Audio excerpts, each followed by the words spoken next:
রাজধানীর দিলকুশায় ইসলামী ব্যাংকের প্রধান কার্যালয়ের সামনে ৬টি ইসলামী ধারার ব্যাংক থেকে চাকরিচ্যুত কয়েক হাজার কর্মকর্তা কর্মচারী মানববন্ধন করেছেন।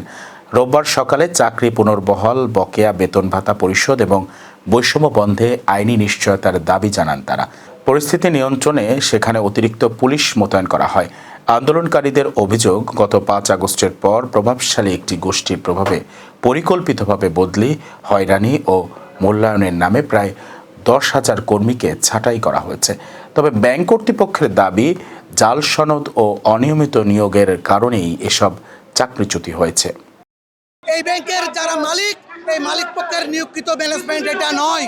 মানে মব সৃষ্টি করে ৫ আগস্ট পরবর্তী তারা অবৈধভাবে জামাত শিবির কর্তৃক এই ম্যানেজমেন্ট দখল করে আমাদেরকে অবৈধভাবে টার্মিনেশন করেছে। আমরা চাই এই অবৈধ ম্যানেজমেন্টের পদত্যাগের মধ্য দিয়ে আমাদের পুনর্বহাল নিশ্চিত করা হোক।